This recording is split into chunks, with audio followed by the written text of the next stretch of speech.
Good evening, Abram. Hey, how's it going? Good, how are you? Yeah, all right.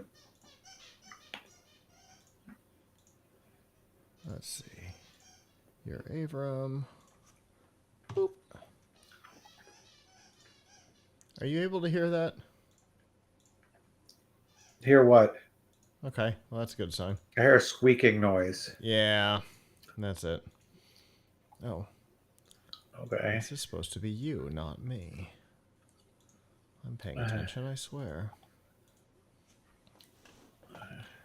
Oh, all right. So one of those days. Oh, sorry to hear it. How are you feeling? Much better. That's good. So much better. That's good.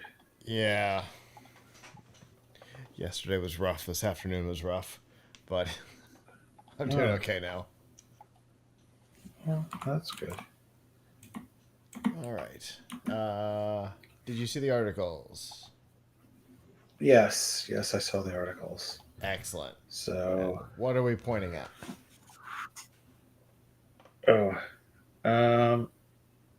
so, so anyway, yeah. So what I want to talk about, and hopefully my connection to it continues at least through the Pilch Point, is that I have is the new Intel Core are the new Intel Meteor Lake chips, and how you can do certain AI workloads with them, which I have tested and can demonstrate. I have a Meteor Lake laptop here in Spirit. And what that means is that somebody else in my company has it, and I have been dialed into it via TeamViewer for the last 7 hours. Got it. And if they don't lose the connection, then I can demonstrate.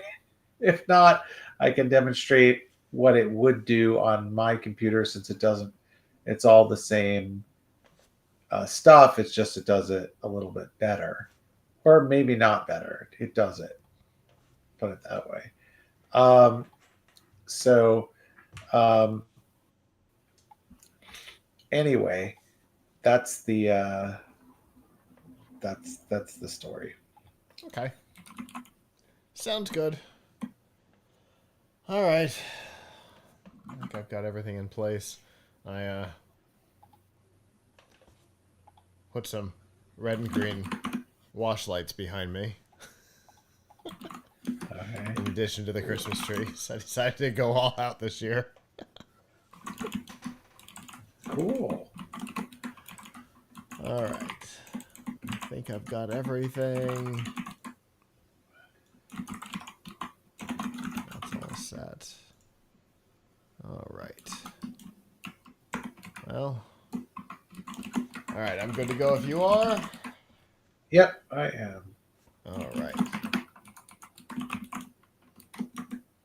I'm going to hit record. Here we go. This week, Android is opening up, E3 is closing down, CMG Local wants your privacy, and Mickey Mouse wants to be yours. It is Monday, December 18th, 2023, and this is episode 660 of F5 Live Refreshing Technology, a proud part of the Tech Podcast Network. If it's tech, it's here.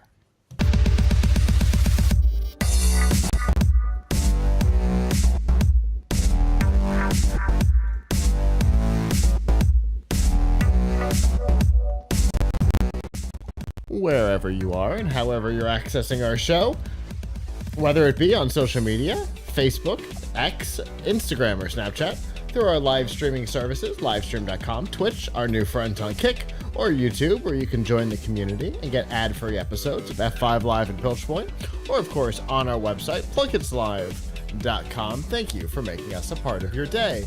There are two ways that you can do that. Normally, Sunday night, 9 p.m. Eastern, you can go to f5live.tv/join us. There you can chat with us in the studio, give us your feedback on the topics as we talk about them. If you're not able to join us live, that's okay as well. PLUGHITZlive.com/subscribe. There you'll see all of our shows, including F5 Live, Pilch Point, PLUGHITZ Live Presents, and a whole lot more. And of course, you'll find all the ways to watch, listen, and follow along. Hey everyone, it's good to be back. Some personal stuff had us off last week. It's always good to be back. How are you doing? Yeah, good to be back. Pretty good, pretty okay. Uh, Not always the case Decent. this time of year. So it could be worse. Yeah, I mean, not my favorite, but it's fine. I mean, I'm excited to be getting ready for CES, which will be my first time at CES in a few years, and that will, and I'll be getting there on Sunday the 7th. So Yeah, because cool, you right? were out 21, 22, 23. 24 will be your first time back in a while. Yeah, it will. It will be my first time back in a while. So it'll be my first business trip in a while too. So Yeah. that's cool. I'm looking forward to it. Um, I am hopefully, too. It's gonna be good. I'm really looking forward to it this year. For lots of reasons. yeah. So, One of which being that you get to be back. yeah.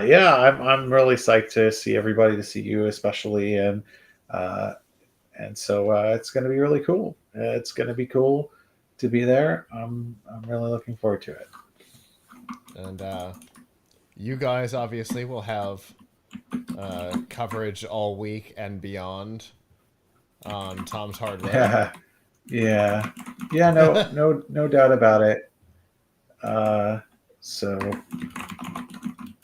it'll be a lot of work, but it'll be good, and look forward to it. And then we will be live wherever you're watching this right now. If you're you'll probably be able to watch us live. We will have I think just over 30 hours of live coverage plus all the floor stuff. So there will be tons and tons of stuff. Kirk will be back. I'm very excited. Our regulars might notice that he and I have not done a show together in a year. Actually, I think a year today. So some people had asked, will Kirk be part of it? Yes, he will. Very happy about that. And Chris Jordan's back this year. He wasn't with us last year, but he pinch hit for me in 22. Chris ran the Vegas studio while I ran this studio, which I very much appreciated. Without him, we couldn't have done 22. So it'll be good to have him back. Big team this year. Very much looking forward to it. But we've got a lot of stuff going on now. I've got videos coming this week, next week. Some reviews going up as well. So that'll all be under how to and unboxed, and then under the reviews. So check that out. That'll be for the next couple of weeks until CES gets started. You said you're going to be out there on Sunday. I think we're going out on Thursday. Have a couple of days of calm before we have to set up our studio on Sunday. I think you might be muted there, bud. Sorry, that's what I prefer, but it's not. Our company decided to book people for Sunday instead. So, I normally like to get there on Saturday and leave on Friday, but this year it's a little bit less. So, it's going to be. I think it's fair to say it's going to be like you know, um, A hit and it'll run. be okay. It'll be quick, but nevertheless, You get to be make there. the most of the time we have. Get to be there. So So definitely looking forward to it. But we got some news to get to tonight since we were off last week. yeah. So let's get down to it.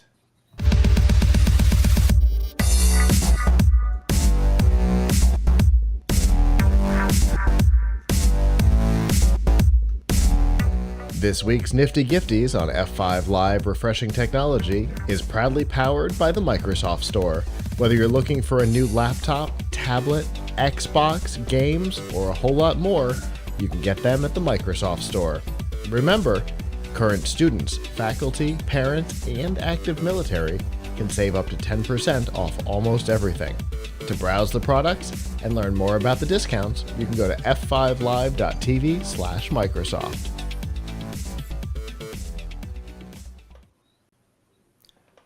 Just as a note, we are trying out Instagram Live tonight. I did not realize that our service doesn't automatically turn it. So if you're hearing this on Instagram, go over somewhere else. Go to f5live.tv/join us. Anyway, a topic we've talked about a lot over the last couple of years has been the ongoing lawsuits between Epic Games and the mobile companies, Apple and Google, over antitrust behavior. In particular, Epic Games has complained that the fees that Apple and Google charge on their payment systems are too high, but because they want to be on the platform, they're not allowed to use other payment systems. They sued both companies after they implemented their own payment system anyway, and got removed from both Google Play and the App Store.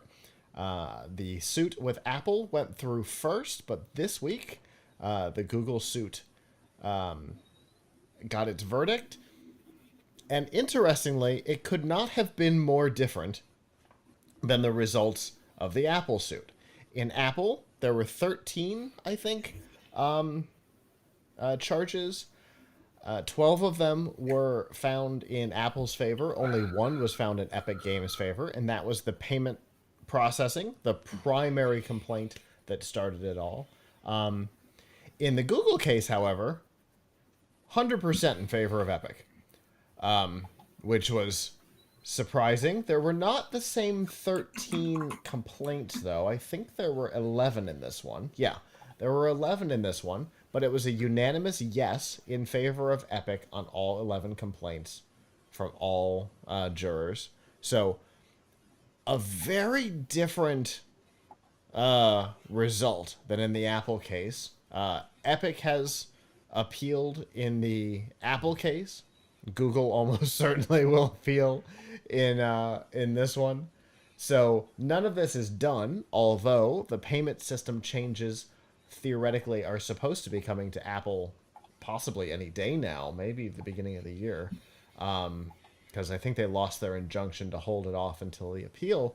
So when the Apple appeal comes, there will be this precedent from Google in addition to the almost exact precedent from Apple.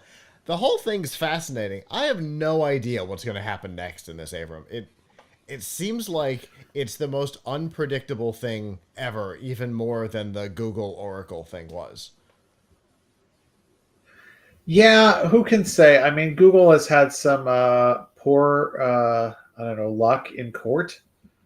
It's hard to Yeah. say whether Apple will, will prevail and Google will continue to prevail. I mean, it's there's certainly been a lot of negative attention on Google lately. Mm-hmm. Um, so, yeah, I mean, there's well, I guess we'll have to see, but I mean, they've also been. I'm not sure how this has come out, but they've also aren't they also being sued by the FTC Mm-hmm. for for AdSense for things that are going on with Google AdSense? Both with Google AdSense and uh, search results as a whole. The fact that they prioritize YouTube results over more relevant video results and something else. I think they were all lumped together. Or like prioritizing their AI plagiarism over quality results? There also has been some controversy lately. I don't know if you've seen this, where they've been all of a sudden they've been very highly ranking Google Groups. Like, did you even remember Google Groups exists? Google Yes, Groups actually, apparently. I have an active Google Yeah. group. So, Oh, yes, I do remember its okay, good, existence, but I'm good, one of because very I few. but I had forgotten it exists. But apparently, at least for one of the recent updates, it really all of a sudden a lot of sites were losing traffic to things that were going to Google Groups, which is weird because I didn't even think that Google cared about Google Groups anymore. Right. Fair. I'll, there's no mobile app for it. The mobile website looks like the first gen beta of Gmail. Like it's several UI layers ago. It's Yep. it's definitely it's definitely one of those things that Google has forgotten exists for sure. Right. But somehow their algorithm didn't forget it. I kind of almost feel like this is probably not an on purpose because they don't seem to care very much about it. So about the product. So why would they be pushing it on purpose? You know, 100% unless agree all of on a that sudden one. they do care. Yeah. Yeah. I mean, we'd have to see a mobile app come out before I'd believe that they care. Yeah. Yeah. Exactly. Oh my goodness. But yeah, I mean, it's definitely interesting. Anytime you have essentially two lawsuits from the same company against two different companies over nearly identical behavior, right down to the percentages, and the results are so opposite. It's certainly sets up a lack of actual legal precedent, right? There, you can't go to a higher court and then go, well, over here, because you can go, oh yeah, but over here, there, there is no, there is no good solid precedent here. Essentially, the cases almost negate each other as far as an appeal is concerned. So I feel like they're kind of back to square one, except for the fact that there's the possibility that Google has to actually implement changes in Android to comply with whatever the punishment phase is, which I don't think has happened yet. I guess the thing that separated the Android case from the Apple case is the additional hardware manufacturers, because one of the big situations was that in I think 2014 Google started requiring the Android and Google brand and or Google branding, which evolved over the years, but the Android or Google branding on boot up and something else in order to have access to the Play Store at all, plus no pre-installed third-party apps except for a home app store. So Samsung has theirs, but outside of that, you can't have other app stores. And I think that was one of the big differences that caused trouble for Android here, because Apple is a totally closed loop. They're in charge of everything. Hardware, software, operating system, it's all payments, it's all them, as opposed to Google that also has partners. And I think that ended up hurting them in reading some of what what the judge said before, during, and after the case.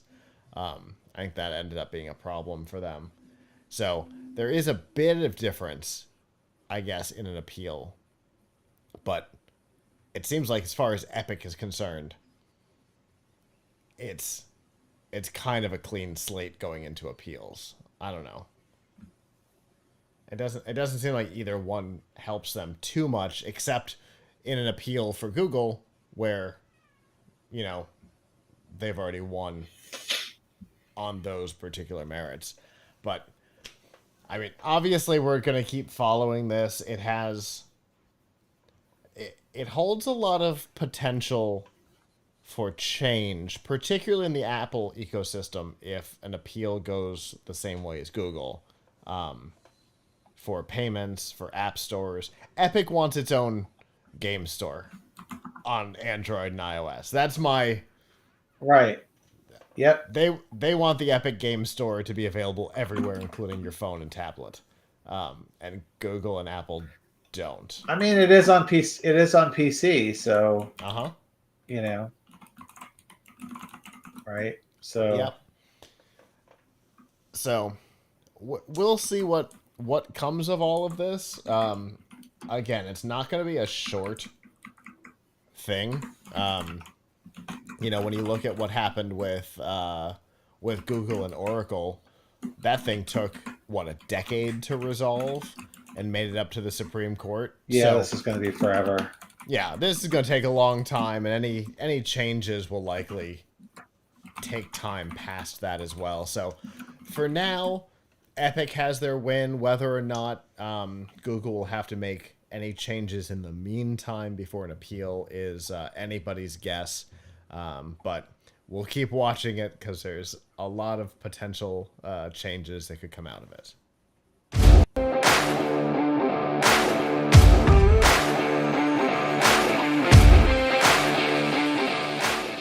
This week's Pilch Point with Avram Pilch is proudly powered by PureVPN. The best way to protect your privacy online is with PureVPN. You can hide your online activities, say goodbye to regional restrictions, and improve your streaming quality. Plus, it's available for almost all of your devices. You can get a special price and a 31-day money-back guarantee right now by going to pilchpoint.live/PureVPN.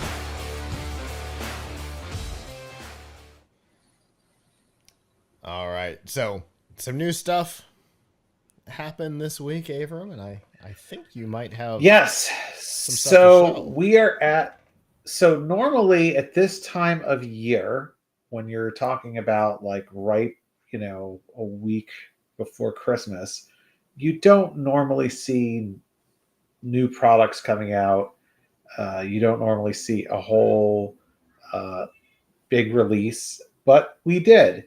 Intel released its new Intel Core Ultra CPUs for laptops, which are otherwise known as Meteor Lake. They are not branded as Core i5 and Core i7. They are Core Ultra 5 and Core Ultra 7. It seems that at some points, I think they're still going to at some point have some chips that are Core i something, but they're trying to get rid of the i branding. Anyway, what's special about these Meteor Lake chips, and we have now already seen the announcement of, I think, 4 or 5 laptops from 4 or 5 different companies that have the chips in them, is that they have they're the first mainstream chips, Intel chips anyway, that have a neural processing unit in them. So there's the regular cores, and in the Intel world, they have 2 kinds of cores, right? They have performance cores and efficiency cores, and they've had that for like the last couple of generations now. And now there's the integrated GPU, and then now there is an NPU whose purpose is to do AI processing, to do it more power efficiently and faster than the regular processor can do it. and on laptops where normally they would just take a really long time to do something, now they might be able to do it in a competent amount of time locally.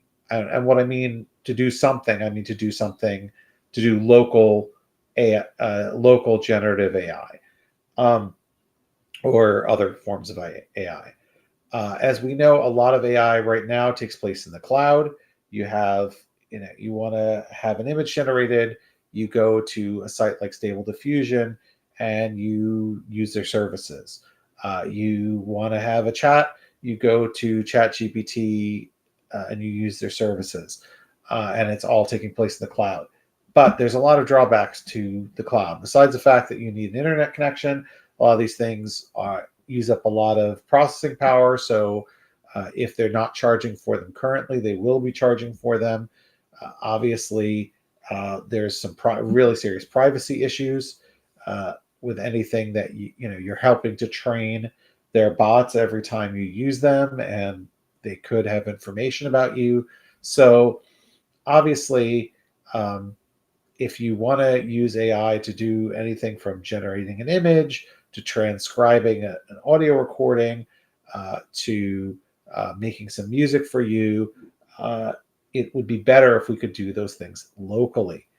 Well, that is what the NPU is for, because otherwise, to do things locally, you need a pretty powerful graphics card, which a lot of people don't have on their desktop, let alone on their laptop. And all of these are laptop chips. So I wanted to show some of the local things that you can already do. Now, let's be clear, you don't need one of the new laptops to do them. You can actually do them on any computer. It's just that the new laptops have the NPU, which provides somewhat better performance.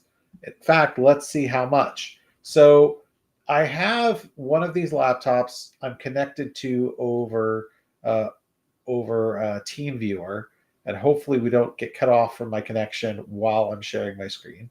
But I've had this uh, because this laptop is not in my house; it's in one of my coworkers' homes, and I don't even know if he's around right now. He's just left it for me to do.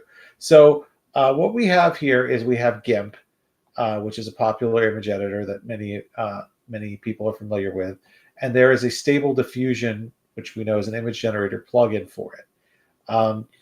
So I'm going to I'm going now. This runs on any.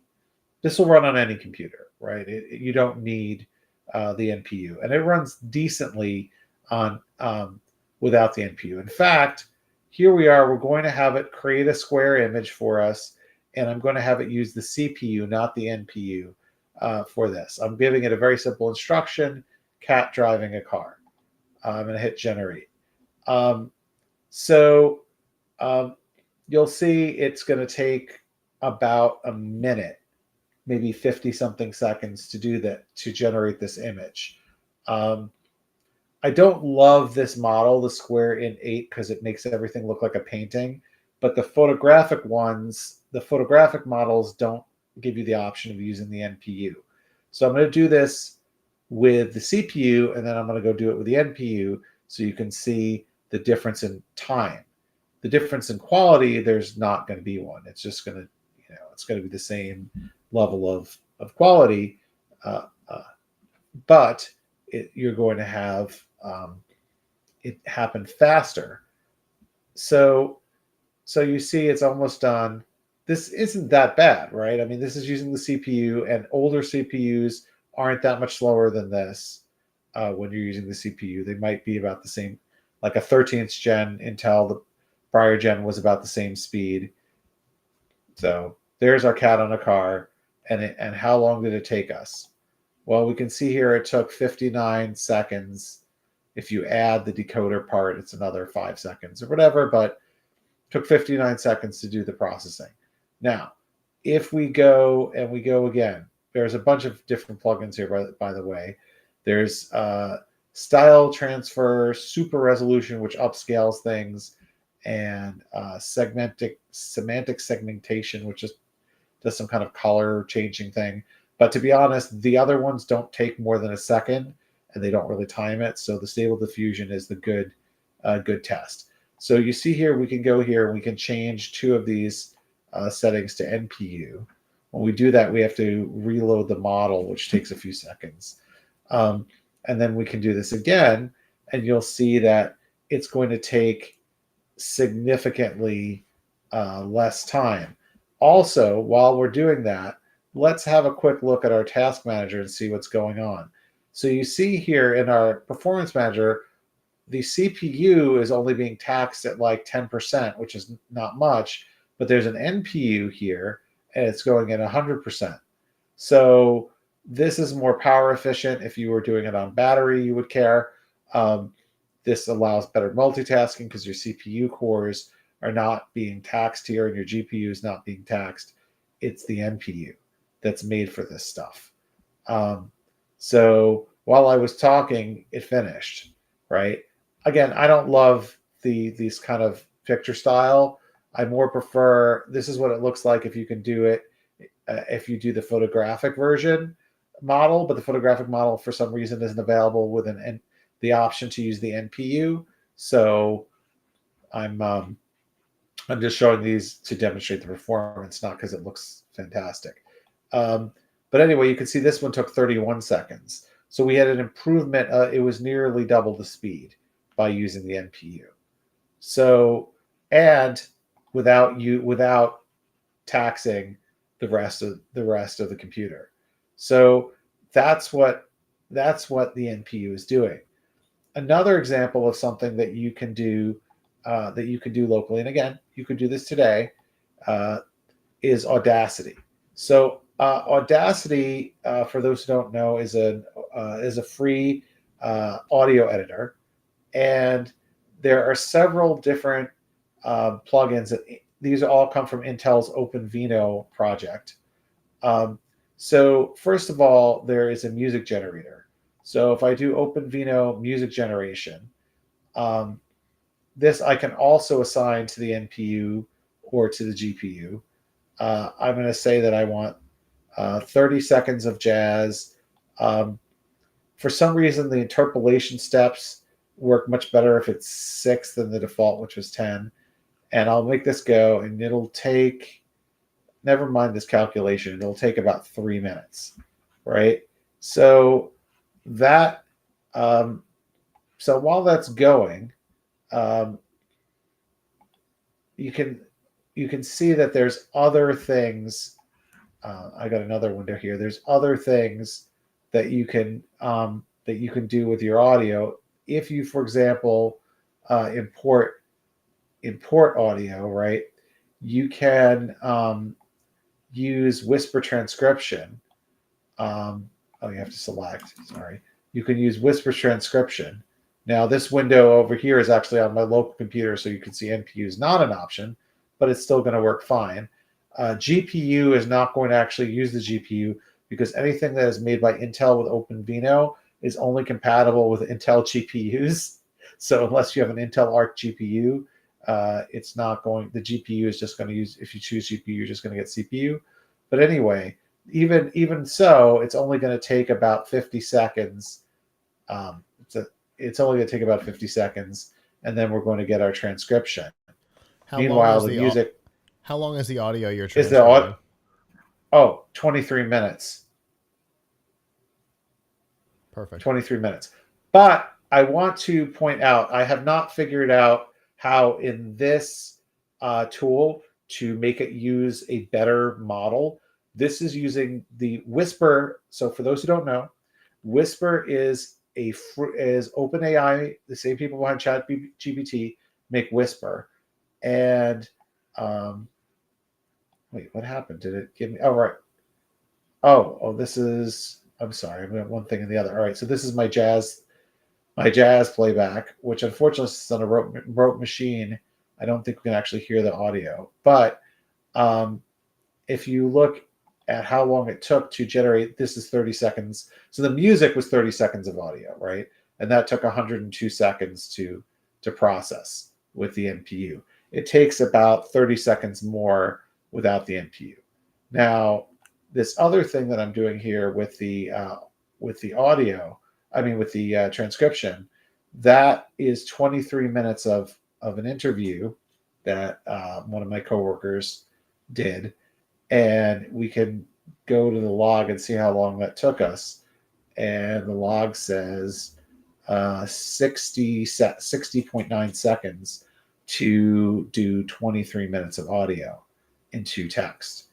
But I should caution that this uses the uh, base model of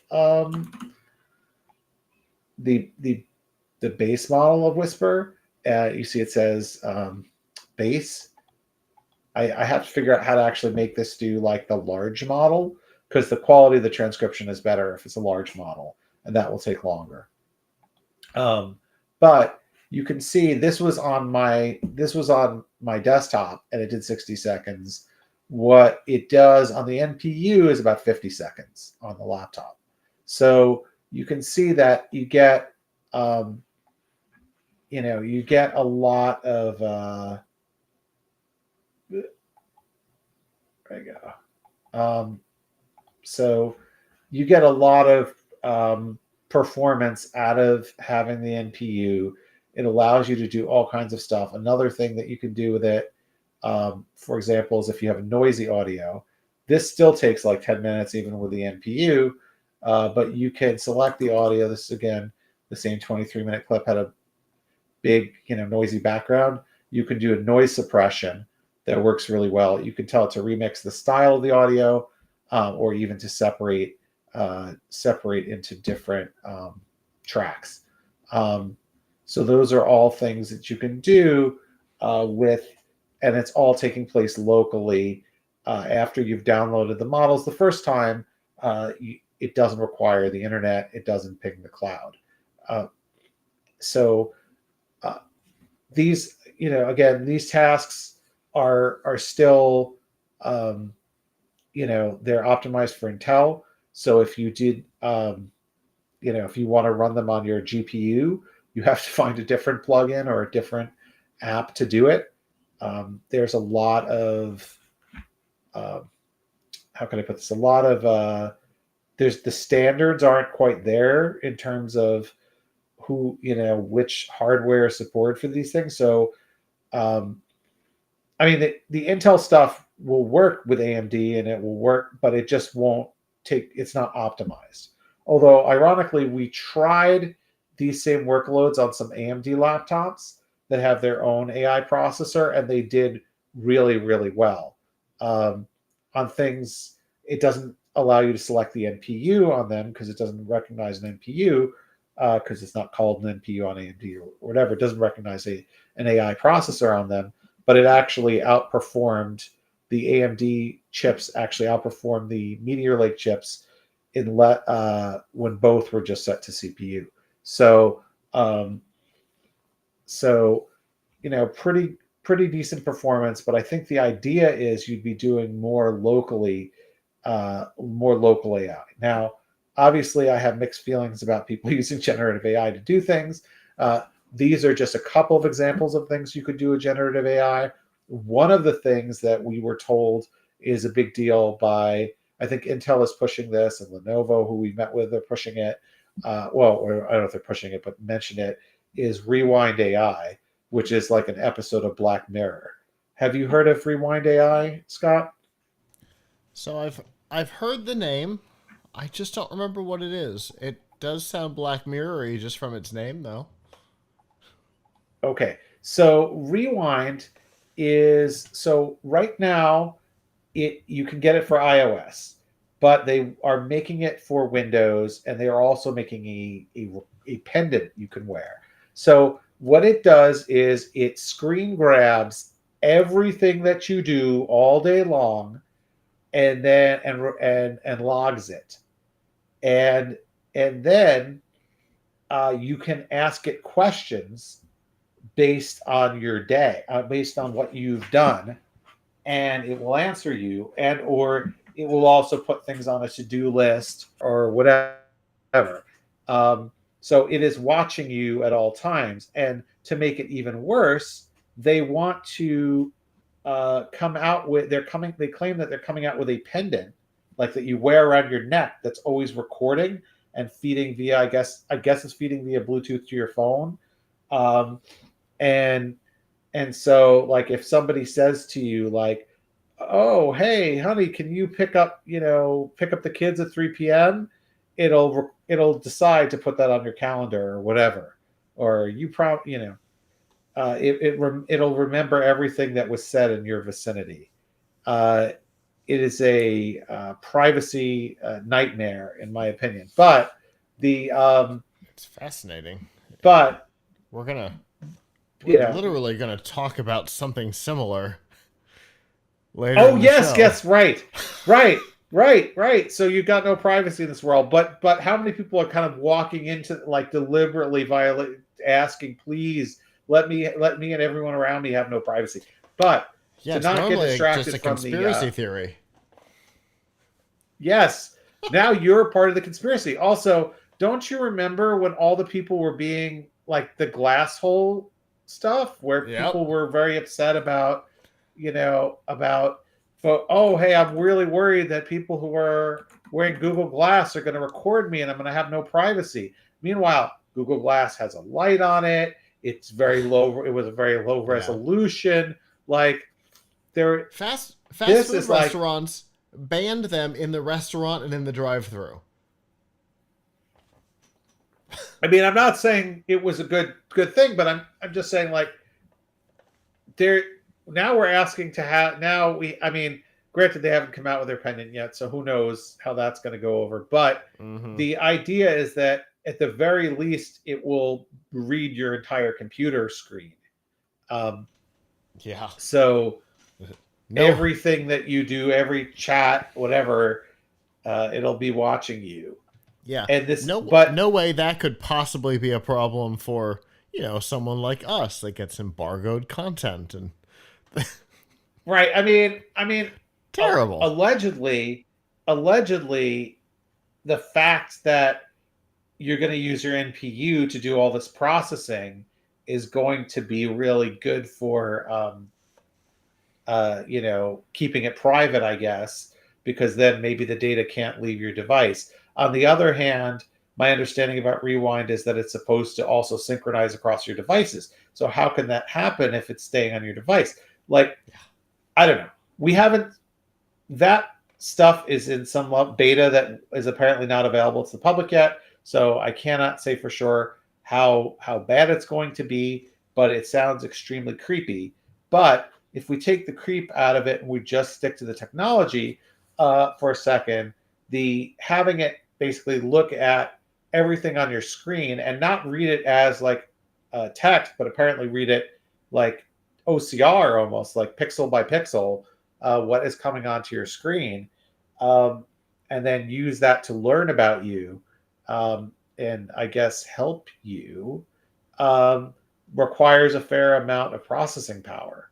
So having an NPU to offload that on, I guess, would be helpful with that kind of workload.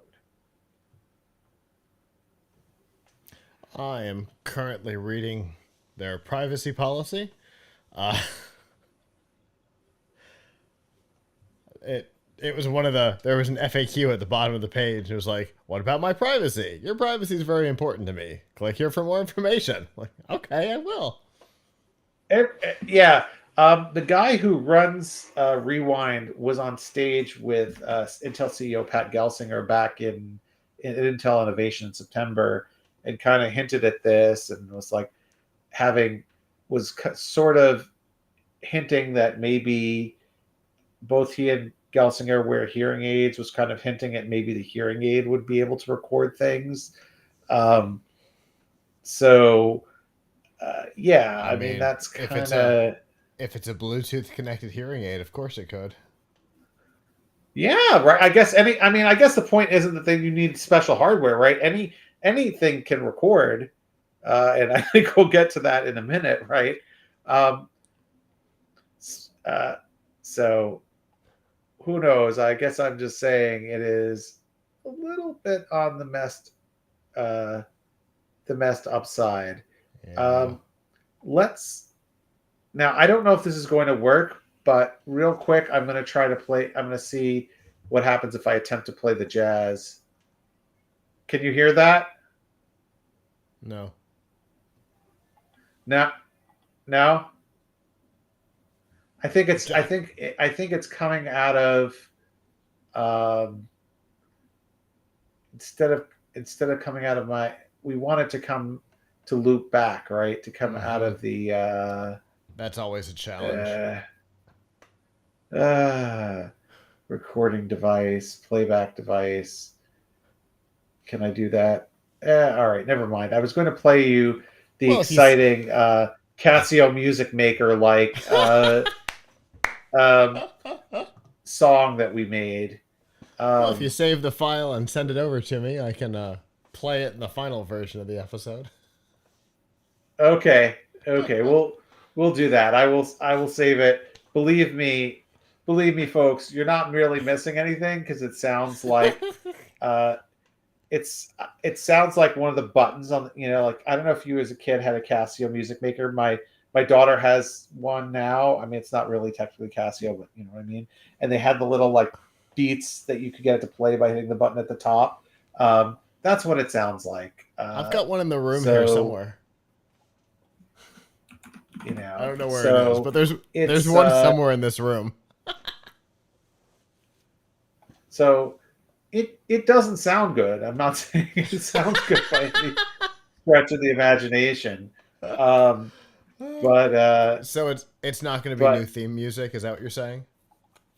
well, you know what though? What I didn't do, okay, is I did a very simple thing that was 30 seconds and I only had 6 steps. If you have more steps, I think you can do more with the sound. I mean, Gotcha. I it's use it. What I would did was using Stable Audio, which is Stable Diffusion's. Here, I actually sent this to you on Facebook, so you can play it whenever you want. All 30-second loop of this, but um, anyway, yeah, the it's not great, but at the same time, I could see somebody using it if they made a slightly better loop for a video for online video because it can be expensive to license uh, music loops, and Yeah. so but that's the difference between generative AI, which is usually stealing something. Although this kind of generative AI, I have to say, no one accuse of stealing because it's so bad. No one would take credit for the original. Um, Except maybe Casio. yes, Casio could come. I mean, it probably sounds like something. Um, Yeah. but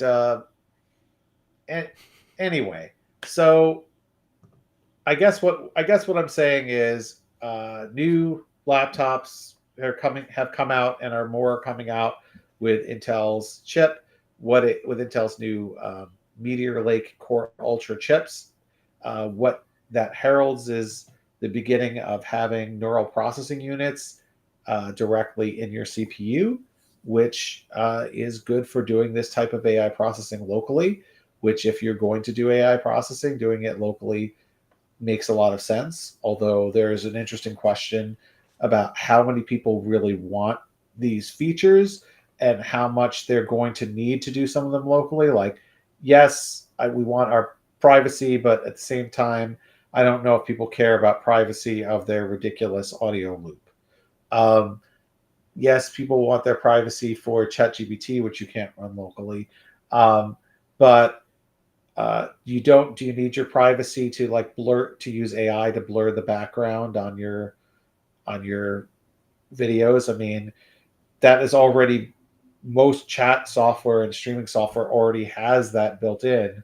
You don't necessarily need an NPU to handle that, but nevertheless, it will help you with that. So, um, I guess we'll see, but I think it's kind of groundbreaking and a landmark that you're seeing kind of a new part of the processor debuting that is dedicated to AI processing.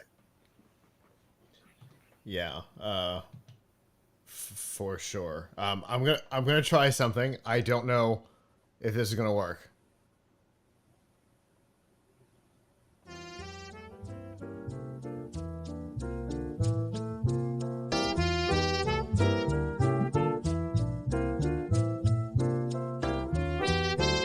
Yeah, it's pretty Casio-y, isn't it? Yeah, that's my that's the 30 seconds that we music that we made. You could see that you could kind of loop it, right? Yeah.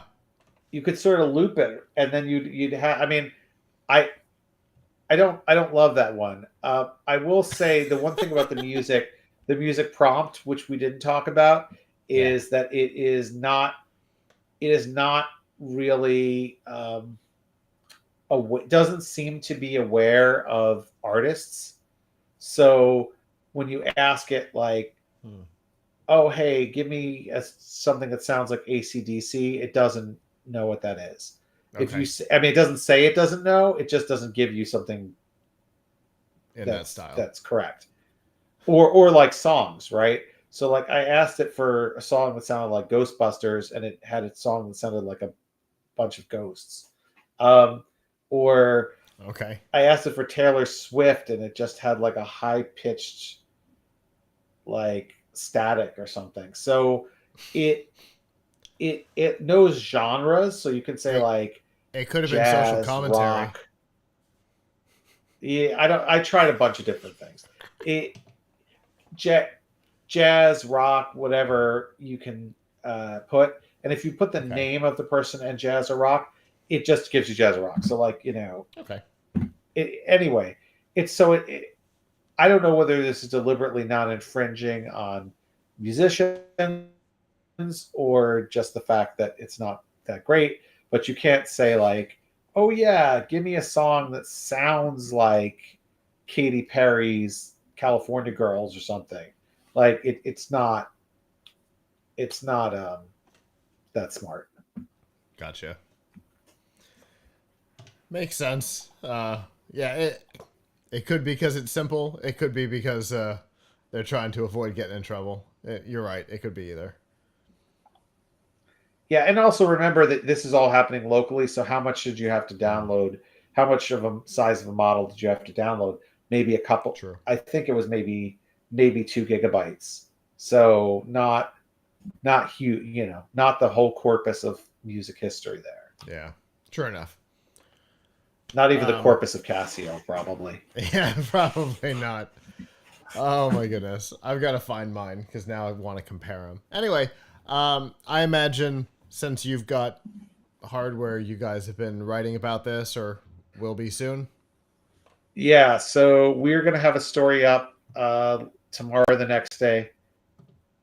Yes, yes. So we have some stories up about the new chips, about Meteor Lake on Tom's Hardware. But what I've been working on today, actually, is benchmarking. So, so you can see, you can see what's, what's my article about that very soon, where you'll see how, how it's what the performance difference is between this with an NPU, without an NPU, Intel versus AMD versus the last gen. You'll see, you'll get a flavor for how it performs. But yeah, so that's what we're looking at really is the performance. Well, that for me, that's the most interesting part is the performance between them. Because obviously, the output again very Casio-y, but the idea that there's this now dedicated hardware even locally that you can leverage for certain stuff. Pretty cool idea. I look forward to seeing how it all plays out, and of course, Avram, I appreciate the information and look forward to what we talk about next.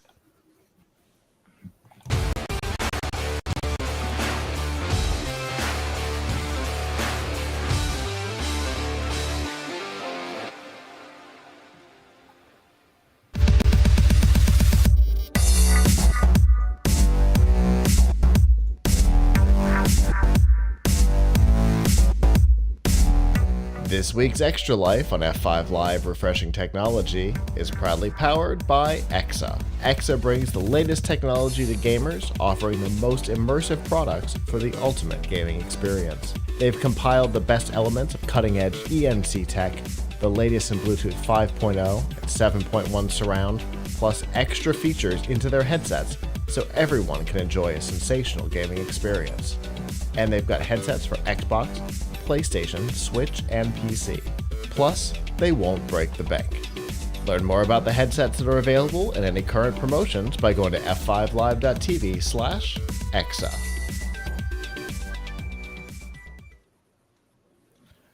Well, this week, the least surprising announcement of December was made, and that was that E3 is officially done.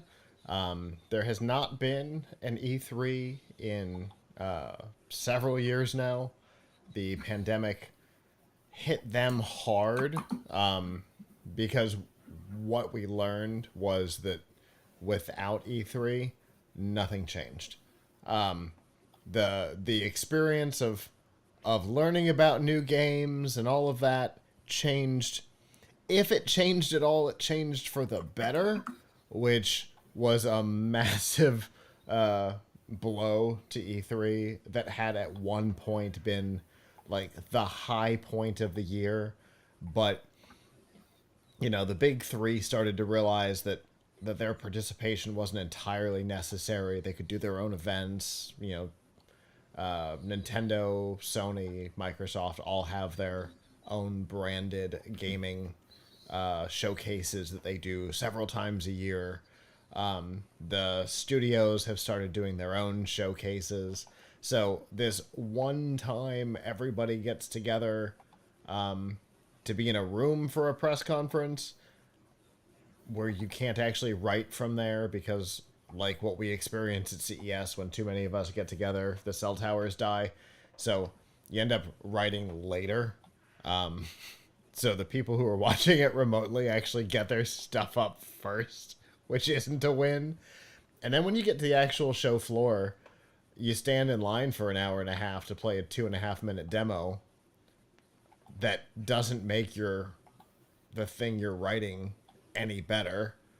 So you've just wasted time. So it really wasn't a better experience. You know, what they've done digitally the last couple of years, the Summer Games Fest, they show off a thing, a demo goes up on PlayStation or on Xbox or PC or wherever.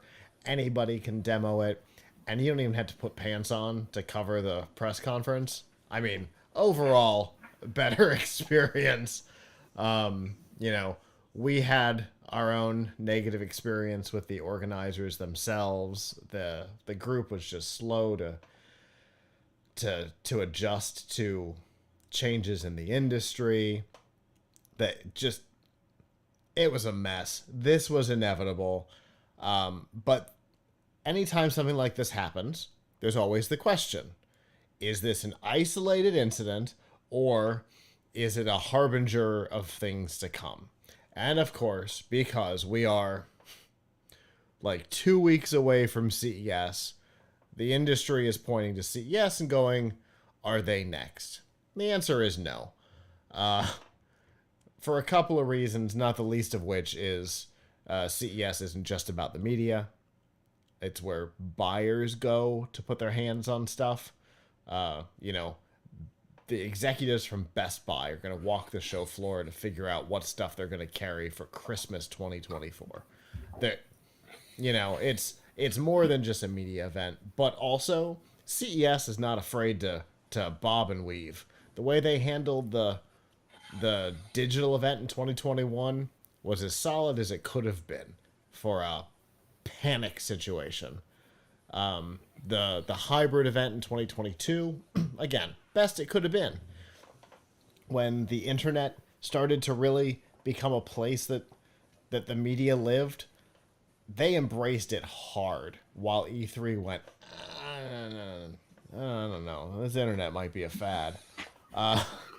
CES isn't afraid to embrace trends, sometimes for the worse, the branding for CES 2024 is all AI generated, and I hate it.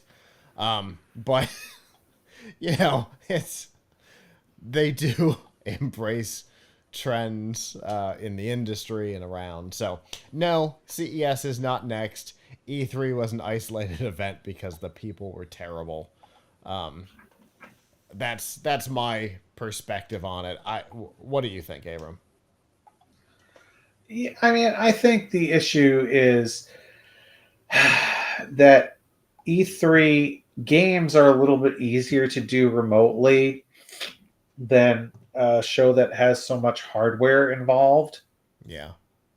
Uh, so I mean, unless we're just going to say that we no longer want to have trade shows at all, but if you're going to have trade shows, there, what I think one thing we learned during the height of the pandemic is you really can't substitute a virtual show. I mean, yeah, you're right. CES did an okay job, As well but as they could have. They implemented a bad idea as well as they could. it just like you just see the thing about trade shows. So first of all, the shows don't exist for the media. We're the media, so we think they exist for us. Yeah. And certainly people who are readers and viewers, they want to know what happened at CES because it's interesting to them. But they wouldn't hold these shows just to get some publicity. It's too expensive. They hold the shows to try to sell things, and not to Mm-hmm. sell things to the general public, not to sell Right. things to uh, to people, to individuals, but to sell them to buyers. Now, and most of the companies that are there at CS, there's a hallway for those who haven't been. There's like thousands of booths, and a lot of them are companies that have no interest in being covered by the media at all. Mm-hmm. They're like tiny little vendors who are selling, all kinds of little things, and they may not even be selling it under their own brand. It's like, oh yeah, do you want to make some case fans or something for computers? Yeah, we'll manufacture for you and put your name on it, or whatever. Or they're So or they're making chipsets and sensors for other things. right. So it's not so most of the stuff there is not that exciting. But I think it's really hard because now I don't know, and actually this I would be fascinated to one day meet someone whose job it is to go to CES and form like and buy as a buyer, to like buy stuff for, I guess, who are they buying it for? I mean, either they're buying it for a retailer, Mm-hmm. uh, which in the United States there aren't that many electronic retailers left, I um, once I once had a or conversation with the vice president of product for Best Buy, standing in a booth at CES. right. So the thing though that gets me is Best Buy doesn't like. Does Best Buy need to go to CES to see these things? I'm sure any company that they want would fly out to Best Buy headquarters and show them whatever they want. But they get to discover things that they wouldn't know existed if they weren't just wandering the See, show floor. And that's the thing. that's what I want to say. It's the same thing for the media, right? Like it's the discovery of things. And the when you have an online show, there's no discovery because everything is the same. So the press material everybody gets is the same. The answers people get are the same. You don't learn anything. Yeah. That There's no so it's walking down boring. There's no the two of us walking down a hallway, an aisle together, having a conversation, and both seeing this weird watch off to the side and going, "What's that?" Yeah, right. So right, there's nothing, so I don't know. Does the Best Buy buyer go down and say, "Oh, what's that? Maybe I want to stock it at Best Buy." Uh, I mean, I'm sure that's Yes. what the sellers are hoping for. It absolutely is to be happens. discovered like that. It's how I So ended up talking to the person from Best Buy. Is we were both at a little booth, at a little stall, and both of us had stopped and gone, "What's this?" And yeah, and we started talking because the one person at the booth was talking to somebody else, and so he and I started talking.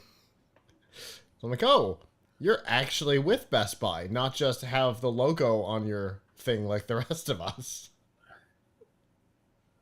yeah, so that's, I mean, that's, it's pretty cool that you have that kind of thing going on, and that, and but I don't know. Is that what, did that happen at E3? Was there a possibility for that to happen at E3 even?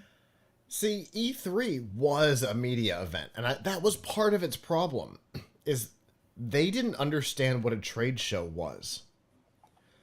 Because, you know, it's not like there was some little publisher there with a booth in the corner and an executive from GameStop was going to walk by and go, "We need to carry your thing." Because if they were going to put it on a disc and have it available for consoles, a publisher was doing that. And that publisher had already contacted GameStop. So the buyers had no value there.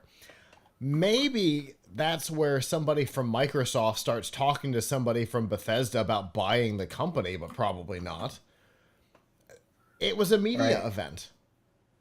And that's just a circus. Because it's not like. So, yes, CES is a media event in addition to a lot of other things. But there's oddities with the media there. At E3, everybody's there to cover the games that are announced, maybe to get a scoop from talking to somebody, but you don't get to talk to a whole lot of people, so probably not.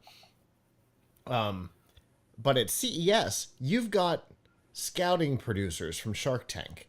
You've got, there's all this oddity, even just in the media, walking around Eureka Park going, "Hey, Robbie, tell me about this.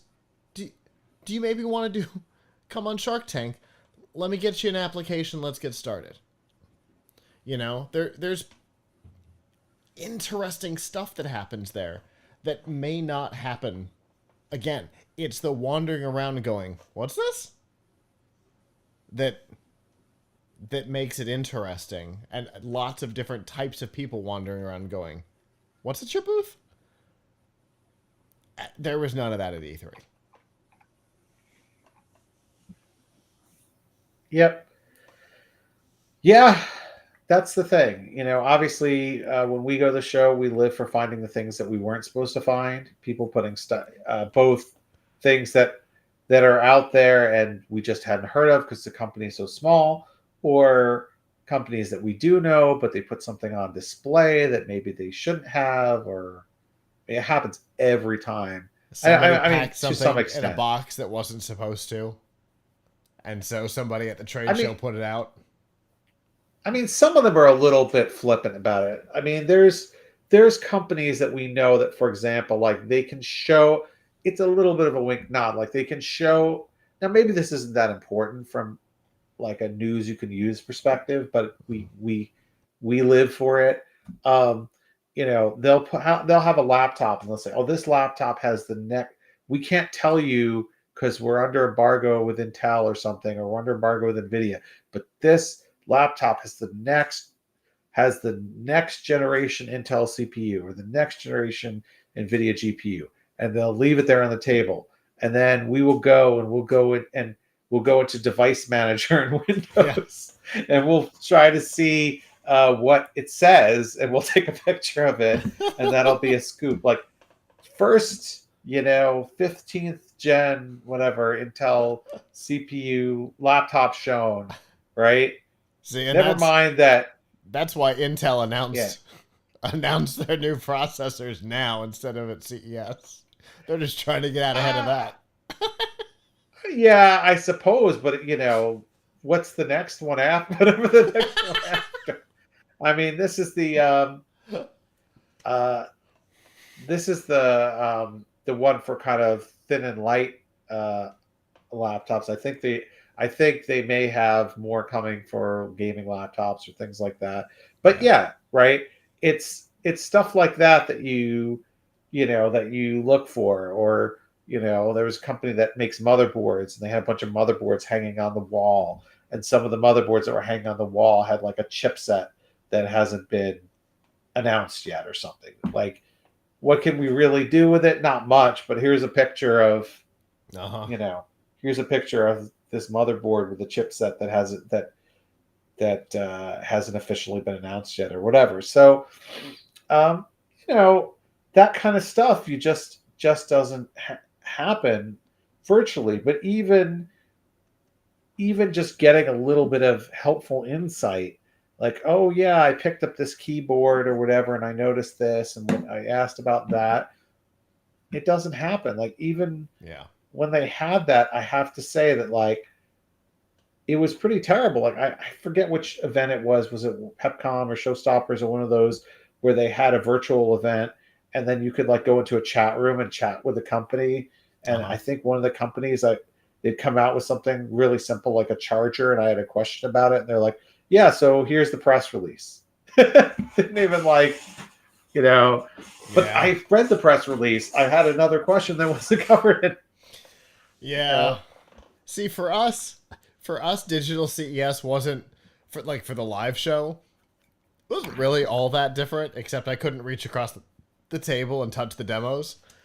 Uh, but it was me or Todd or Chris, or Alante or Marlo talking to somebody and asking questions. It was essentially this, right? Which is I'm facing this way, and at CES I face this way. It's uh, but yeah, with no floor stuff and no ability to touch the things, it really does change the experience significantly. But with games, it's all digital. Yes, sure. Nyko could put out a new controller. Wouldn't it be nice to put your hands on it? Well, they're going to be at PAX. So, put your hands on it at PAX, right? Or maybe they'll send you one. You know, the number of things I'm going to have for people we're going to talk to on the live show at CES this year in the next week is unbelievable. Like E3 could have worked this, gaming can work the same way, and it does. So stuff like the Summer Games Show, and interestingly, the Video Game Awards, which aren't an awards show anymore, they're just an E3 press conference, which I find fascinating. That kind of stuff is going to fill in the gap just fine. Yes, I got to go to E3 kind of prestige isn't going to exist anymore, but I don't care. I wasn't Yeah. happy about it. The best part of the whole thing was going to the Sony press conference with Cherie, and then driving down to the Santa Monica Pier together. Like, it's a games conference. It's the thing I live for. I own a gaming center, and the highlight of E3 for me was driving down to the pier with Cherie in the middle of the night. Like, that's not a That should be great the highlight of sign. every. I think That's that's always the true. highlight. But yeah, True, but true, true. beyond that, yeah, C3 can eat. So yeah, I mean, nobody misses it. Uh, Yeah, I guess that's the extent of it. indeed. So we'll see how Summer Game Show and the Video Game Awards in 2024 pick up the slack. I think the Summer Game Show has picked up the slack for the last 3 years anyway. Uh, it's basically been E3 press conferences, and then the big three have been doing their own things anyway. The Microsoft Bethesda showcase, the state of play from Sony. They do a great job of putting stuff in your hands throughout the year. So I think the experience has gotten better without it, and I think in a couple of years we won't even really remember it as an important part of the past. So So long, E3.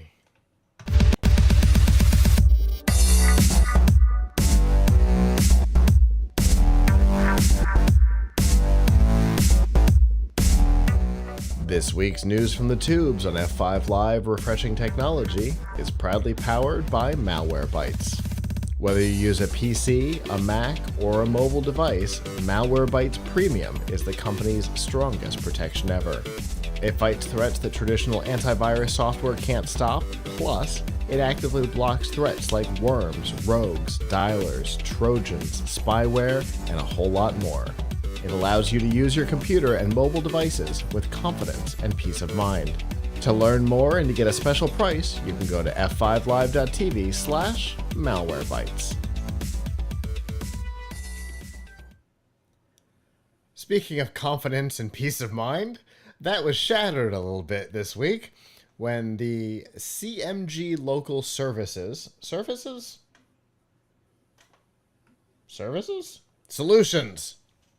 I've been saying services all week. Solutions.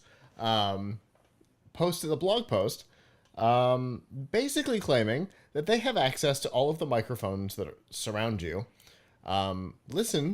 Actively listen. They use the words actively listen to your conversations and use that to build an advertising profile. Obviously, there was a negative reaction to this, as one would expect. Was it the Associated Press or Ars Technica reached out to them and were like, hey, so can you explain this? And they went, hold on a second. Took down all the websites that were associated with it. The landing page is gone. The blog post that created all the trouble was gone. Of course, the internet is forever, so we have links to the Wayback Machine for both of them. And they responded by going, no, we're not actively listening. We get data from the providers, and then we work off of that. And ours was like, well, of course you do. For so many reasons. We were not calling you out for actively listening. We were calling you out for clearly lying about what your technology does. So that was ours response. So here's the thing. Could they be actively listening and sending data? Yes. There are examples of it. Amazon says that Madam A only listens when one of the, 7 wake words are said, then starts listening and recording conversations. But a recording from an Echo speaker where her name was never said was used in a murder trial. So, there's some trouble. Of course, the idea of actively listening is a little bit, like all the time actively listening, is a little far-fetched because of the bandwidth requirement that Cox would need on their side, and the processing power that the actual devices would need because they don't have the Meteor Lake, is that what it is? Chips in them. Right. I figured I'd just tie it back to the Pilch point. But yeah, obviously we know that Amazon is holding more information than they say, but that's not CMG, the Cox Media Group. That's not CMG actively listening. I think the question is, did they let the cat out of the bag? Like, they're an ad provider. Maybe Right. they said no pun intended, maybe they said the quiet part out loud, right? Maybe they betrayed a secret that is well known in the advertising business or whatever, Right. which is that I don't think CMG, like, where would they even have the tech on your phone? But Right. this is probably, if this were happening, it would be happening at the OS level, Right. most likely, not at an individual app level or at a website level or something like that. So they would have to be getting active data from Amazon, Google, Microsoft, Samsung, TCL, any of the TVs that have mics built in, Apple, Facebook. Now, of course, What if they had it from only a few? right? What's Isn't that bad They could enough? they could certainly aggregate from a smaller group, and if you were able to get it from a couple of key locations, you'd have a ton of data. Right. Right? We know. Right. So So the conspiracy theory has always been out there because apparently that's the theme of tonight.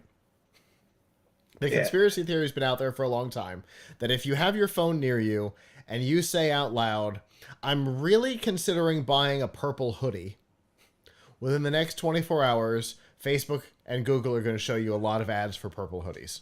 And I'm using that as an example because I used that in the past because I would never want a purple hoodie. It's just not me. And so I specifically said Right. that it was something that I wanted because it's low impact and out of my advertising profile. And within 24 hours, I was seeing ads on Facebook and Google for purple hoodies. Now, Right. I don't really use Google services except on our own website as one of the advertising providers. And I was seeing ads for purple hoodies on our website.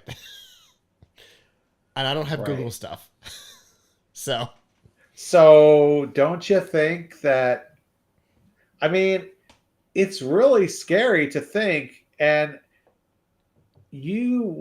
I would hope that with all of the like cybersecurity people out there who are trying to catch mhm. things, that they would catch this, that they would find out, like monitor what your phone is sending and somehow see this. Mon- monitor what's on the backside of your router when you're on Wi-Fi. See what when your Right. speakers are pinging back to Amazon and Google. See when your phone is pinging to Facebook, Google, Amazon, whoever. Right. Yeah. So I don't know. I I don't think that like this company itself is a technology company. I Right. think that what they're saying is they have relationships with companies that do gather this data. Right. But does it matter who it is that's gathering the data? Like, well, I mean, Right. it matters. What I'm saying is the real problem is if anyone is doing it. Right. I would really like to see some. I remember seeing an article a few years ago saying, "Oh, it's you would be surprised that they're not really listening to you. It's just so easy to get this kind of information from your social circle and things like that." But you're right. Like, Right. what's the purple hoodie Right. stuff, right? Yeah, exactly. Those kinds of things are fun. And one of the parents from Team Duct Tape and I had done some work together, and we had lunch and we were having this conversation. So we tested it.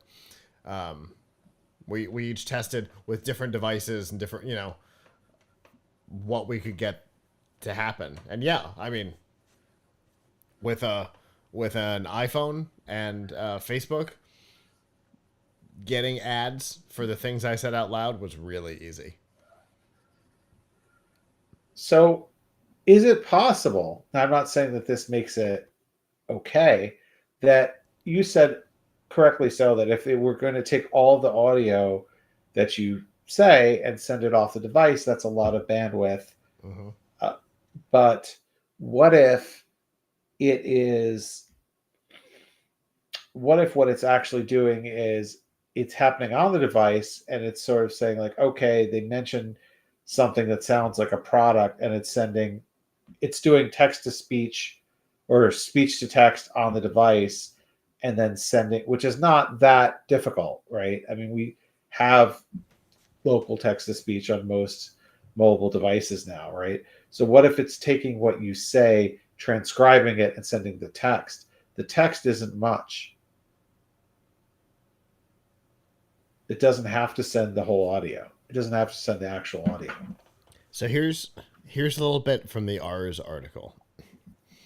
Uh, This is based on the old website that they took down. The website previously pointed to CMG uploading past client data into its platform to make buyer personas. Then, the company would identify relevant keywords for the type of person the CMG customer would want to target. Active listening begins and is analyzed via AI to detect pertinent conversations via smartphones, smart TVs, and other devices. So they're basically saying that that's what they're doing. Right. That it's listening for pertinent data, So, clipping that, and only holding that. And possibly, and somewhere in here, I don't remember, in the reply, the company added that it does not, quote, listen to any conversations or have access to anything beyond a third-party, aggregated, anonymized, and fully encrypted data set that can be used for ad placement. And somewhere they mentioned that it's text only, that they don't actually get the audio. So, yeah, it sounds like, let's say, Facebook is always listening, or Apple is always listening, transcribing when it thinks something is interesting, and pulling the text away and just letting the audio die at the device level. I mean, that would not be surprising to me at all. And that would alleviate the issues of bandwidth and processing power to pull it to text locally and then just push text up, because text is nothing compared to audio. And it's kind of what they're admitting to here. So the whole thing is fascinating, and it makes me want to do these tests more scientifically, because obviously what I did was non-scientific. Yeah. I just said it a couple of times over a 6-hour time period and then waited till the next day and started seeing ads. But like, if I could do control stuff, it would be fun. I kind of want to now. Maybe I'll play around with that a little bit during our downtime. Yeah, that's cool. Anyway, it's really interesting. CMG obviously is not a small organization. It's the Cox Media Group. It's one of the largest media companies in the country. So they would have resources. They are related somehow to Charter/Spectrum, because Cox Cable was purchased by Charter. I don't know if the rest of CMG was. This is one of those companies like Viacom that every time you blink, its ownership structure has changed. But, you know, it's not a small company. Large media group. If they might still own radio stations and all kinds of stuff. So they have resources. They would be able to purchase this kind of data, but it means that this kind of data is out there, and that makes me unhappy. Yes, that's the thing. They have woken us up that the conspiracy theory could be real. Yep. There's a political commentator out there that likes to say the difference between a conspiracy theory and the truth is 6 months. In this case, it's been a little bit longer than that, but not by much. My guess is we're going to see security researchers do stuff on this now. There's a couple who have said that they're on it. We'll see what happens. If they can prove that this stuff is happening and that it's against the policies of the companies, which could be the case, we will definitely hear about it in probably pretty short order.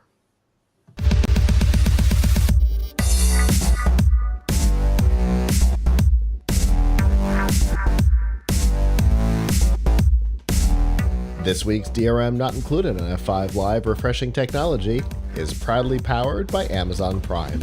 We all know that you get free shipping on millions of products with Amazon Prime, but you get a whole lot more. Like free music with Amazon Prime Music, free TV, movies, and documentaries with Amazon Prime Video, free games, and a free Twitch subscription to support the content creator of your choice with Amazon Prime Gaming, plus a whole lot more.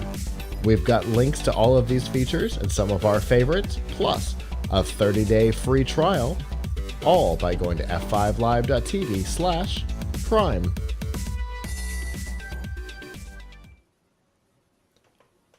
So an interesting PSA of sorts. At the beginning of next year, the original version of Mickey Mouse is going to become public domain. So it's an interesting situation. It's the first of the Disney creations that will enter the public domain. And people are excited, but they also don't quite know what it means. So the original version of Mickey Mouse, black and white, no voice, I think, just whistling from the Steamboat Willie cartoon, will be hitting its 95-year mark at the end of the year, and therefore will be available sans copyright. But there are a lot of restrictions. The first is it's only the Steamboat Willie Mickey Mouse. Mickey Mouse has evolved a lot over the years, and only that version is going to be public domain. But the company still owns a lot of copyrights and trademarks on Mickey Mouse. For example, you cannot use even the Steamboat Willie version of Mickey Mouse as a corporate mascot or brand ambassador. Not an option. So, if you own a local business and you're like, I'm going to use Steamboat Willie to sell my pizza or whatever, don't do it.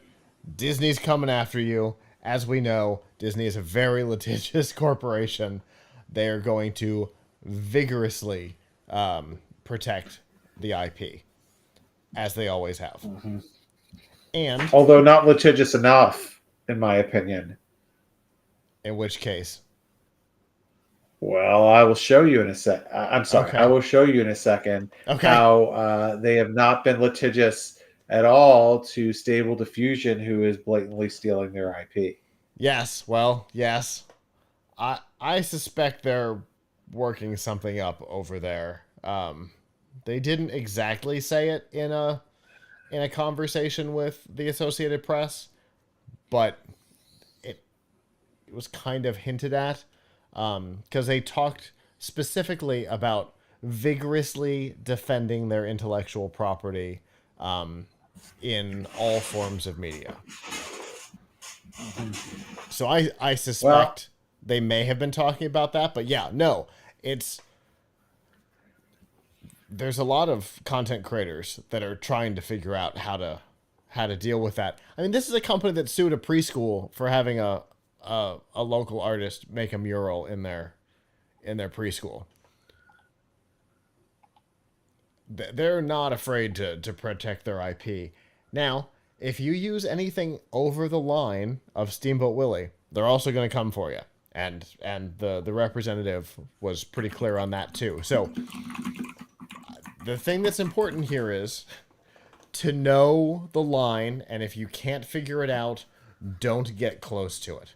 Stay away. It's not worth it. Yes, it's always fun to deal with characters that you know and love, but if you don't understand where the line is, stay back, because again, litigious corporation. All right, go, Avram. What have we got? I mean, look. So, listen. Consider this to be, what do you call it, fair use, because it's being used for commentary. 100%. Here I asked this GIMP program, Stable Diffusion, to generate Mickey Mouse. First of all, that's not the Steamboat Willie Mickey Mouse, right? No, it's not. It's in color for one. The red pants. It's the red pants or whatever. I don't think that's the right look, right? Mm-hmm. Mind you, it cut the top of his head off, but I asked again. I asked actually to show Mickey Mouse drinking a vodka. I don't think the vodka looks quite right, but there. From my perspective, it looks like a glass of hot sauce. Yes. I said Mickey Mouse smoking. This didn't do a great job with the smoking, but it's clearly Mickey Mouse. So. And it looks a little bondagey. It doesn't look like they're being very, very vigorous in protecting their IP when Stable Diffusion and other image generators can make this, and like this looks good. It's not like, Yeah. remember, I think a few months ago I was showing you Runway. That one's Mm-hmm. not quite as good. That just appeared. I have to say it wasn't like, I'm really trying to do something outrageous and they wouldn't do it. I asked it to like have, Mickey taking drugs or something like that. Like that would be really, like really offensive Yeah. to the to Disney, not because I want to offend them, but because I want to show that like they're not like, these image generators are being pretty flagrant in Yeah. violating fair use. Now, to be fair, no pun intended, right? I guess if it stays on my computer and I don't post it to the internet, then who's the wiser? Right. Except that except for the fact that Stable Diffusion and other companies that do image generation are profiting. Like Mm-hmm. they're making money. They're charging people. I mean, this model that I have, it was free, but they are charging people money for their services, and of course it goes to their stock valuation and things like that. So they're flagrantly using uh, Mickey Mouse and other Disney. I'm sure if I asked for Donald Duck, it would give me that too. Yeah. Um, Other trademarked properties, copyrighted and trademark proper IP, Yeah. and It's true. letting. Yeah. It's a good point for sure. It's been a contention of ours since the beginning of this trend. And yeah, you're right. It's Disney does not seem to be vigorously pursuing this. Although what's happening behind the scenes, who knows? But yeah, you're absolutely right. Uh, And they're profiting off of it, which is one of I mean, Disney's big issues.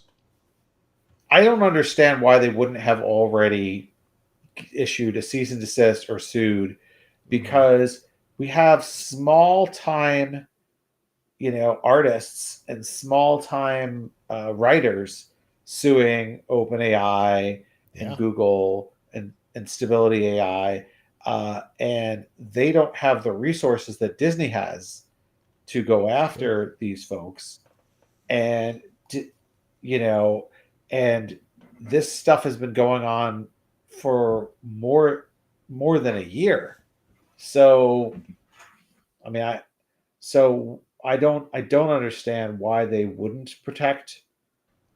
I mean, obviously they're not protecting their IP because, like, if they had some type of agreement with Stability or one of those, that would what I just did wouldn't work. Right. Like it's like, notice uh notice that the music, and we talked about this with Google Music, was it Google's Music Lab also, right? Mm-hmm. The AI people are seemingly scared to death of music, of getting sued by music companies, but Yeah. have no fear of movie companies, of visual arts or video or writing, of stealing those things. But music, they're really afraid because um, they I guess they realize that could be a problem. I mean the precedent is out there. I mean, look at how many lawsuits we've seen over just like a beat, right? Yep. Just a little bit of a beat or whatever, or a melody, RIA that is an active sounds organization. too similar. Yeah, it sounds too similar. But you know I mean, look, yes, Disney will come out. I'm sure Disney will come after, uh, like you said, someone who, small business that tries to set up shop and make money off of Steamboat Willie. But in a way, it's really not fair, because why aren't they coming after this incredible heist that's Yeah. happening right now? Don't they? It's been going on too long for them to say that they don't know this is happening. Yeah, it's true. It is an interesting situation, because they go after individuals and organizations for direct theft. Like, direct, look, you person painted wall, or you company are making counterfeit shirts. Like, they go after that immediately, but they've left this alone for a long time. Yeah. I mean, I they sued the preschool within a week of the thing being done. yeah. I don't even know how they found out about it. I just know that Universal sent their artists to go replace the mural with entirely Universal characters. But right. one of the benefits of it happening in Florida is they're both here. But Right. yeah, it's an interesting point. They're talking about vigorously enforcing their IP protection on one side and completely ignoring it on another. So, I don't know. Yep. But like we always say, especially when it comes to Disney and or Nintendo, be careful. Both are litigious, especially against individuals and companies.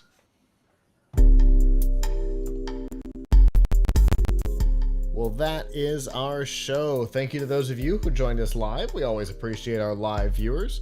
If you joined us on Instagram, tell us how that went, because I think you only saw the middle of the frame, which is interesting. So tell me how that went. I put the link in the chat on how to get to the actual thing. If you joined us elsewhere, we appreciate that. If you didn't and would like to in the future, normally Sunday nights at 9 p.m. Eastern, you can go to f5live.tv/join us. But unless we're able to do a special episode midweek at some point, I don't know that we're going to have another show until CES. Because of the way this works I'll out. be around. That's up to you. I'll be around. We'll try and do something mid next week, so that we can have another show before the end of the year. So watch out for that. And I guess with that, on behalf of the staff that's not here, I'm Scott. I'm Avram. And we'll see you back next time. Ciao.